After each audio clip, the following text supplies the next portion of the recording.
Okay, so in this video, we're going to have a look at how to add a new inquiry onto the booking system. There's two ways you can add a new inquiry, either by going up to the main nav bar and going to the Create New Inquiry option, or by clicking on the New Inquiry button in the top right hand side of the Bookings Overview and Dashboard. Once we click on that, it will bring up a really simple form to fill in. So again, I'm going to be using Popwell Birmingham. You choose the date that's coming up. We've got a nice pop-up calendar on here. I'm going to choose that Saturday. You then set the date. Now, if you have an event going on a particular day, what it's going to do is ask you to activate, either sort of apply that booking to that event, and therefore we can add on the corresponding admission and ticket costs, or you can click no event required. So maybe if you've got a booking coming in the afternoon before the event's taking place, then you can do that, but I'm going to select that on here. You then need to put in the customer email, so I'm going to put this booking in under my email, as I'm very keen to party on that date. It will then auto-fill the details for the customer if there's been a booking previously, or you can just manually add that in. So this is quite good if you've got repeat bookers. Mobile number, definitely make sure you get one of those put in for the booking. Again, it may then automatically fill in some other details on there as well. You do not have to put address details in, but again, if you've got people who are booking for a local business or company, that's quite useful for your database moving forward. The three boxes underneath will be automatically ticked. This is so that the customer will go onto your database, so make sure they're happy to do that when you do it. You then set the customer, and that customer is then booked in or added to that booking for you.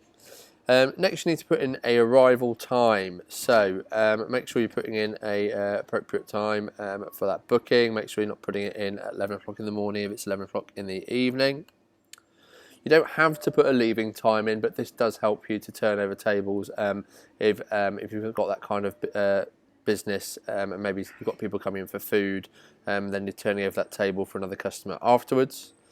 You can then select a occasion, so it says a work do. Again, that's useful for us to look back and access that data moving forward.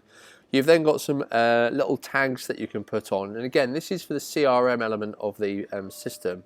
This is so that if we know that the customer likes to have a VIP booth, likes to go for packages or bottles of spirit, we can highlight that on here, and then we can pull that information off afterwards moving forward. We then get to the point of tailor making the booking. So as I mentioned before, we've got an event booked in on the date that I've chosen. And so what we can do on here is actually add on the admission for the customer and their guests. This is so that we don't assume that because someone's booking a booth that they're not going to pay to get in as well. Obviously, you can apply your own discounts if needs be. Once you've added them in, you can see here that the availability on the left hand side, which you can set for a particular event, will then go up or down as you add those tickets in, so that you never overbook the event. Once you've chosen the tickets, you then click the green box, and what you can see at the bottom now is it's starting to populate the shopping basket at the bottom and the amount of money that the customer is going to owe. We're then going to go down into booths. So here we can choose which booth that we're going to put this customer in. So we've got 6 guests coming in for this booking, so I'm going to choose booth floor on the first floor. Again, this is a really good way of you managing your areas, making sure you don't double book, but also helps you to make sure they're not putting too small a group into a large area and therefore taking up one of your key spaces with a very small booking. So I'm going to put it into booth 5 actually, because that one is 0 to 8 people. That seems very appropriate. Again, that's then been selected. I'm then going to click the green button to add that in. Next up, what packages are we going to go for? So we've got standard and booth packages in here, which will be loaded in when your system goes live. What we can then do is add them in, and obviously they will correspond to having bottles of spirit and similar things in there. Again, for all of these, you can apply a discount if there is one applicable. Then we can add on some drinks. So again, On here, your products will be preloaded, and as you can see on here, I'm going to add a couple of bottles of Prosecco on, and then go back in, and it will remember stuff that you've already added in. So let's just see if we can find some other drinks on here. Yep, so I've got some Coronas added in. You have to bear with us on the test site. Not everything added in yet. So I'm going to add that in too. And you can see it's remembered I've already added the Prosecco. I've now added some beer and cider on, and that's been saved onto the total at the bottom too. Finally, you've got the option of adding a bar tab on, if you want to put a minimum spend or something like that onto the booking.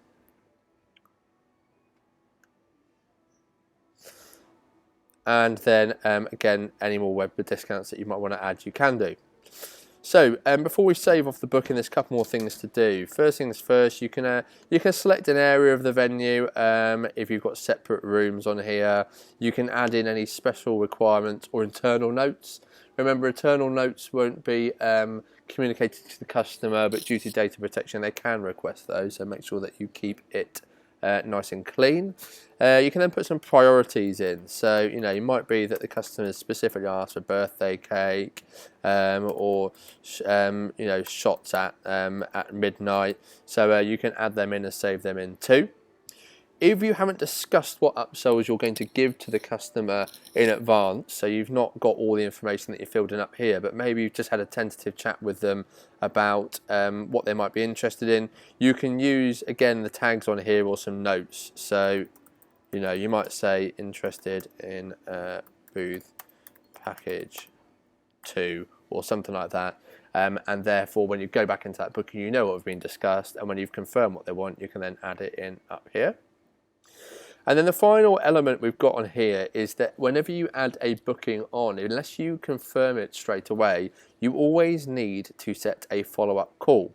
So you can either save it as an inquiry or confirm and take payment straight away using the online system. But what I'm going to do on here for this booking is I'm going to say, right, I'm going to phone this customer back on Monday. You can choose what time. So I'm going to say Monday evening. Maybe you've also discussed with them that they need to make a decision by Monday as well. So that's why I'm phoning them back. And then you can add into here that you're going to take payment when you do that. You then save that booking as an inquiry. It just puts a little bit of a pop-up there just to make sure that you're aware that you haven't confirmed it yet. So you can say you've given a quote. You can send the quote to the customer. Save the inquiry off, and that booking has then been added.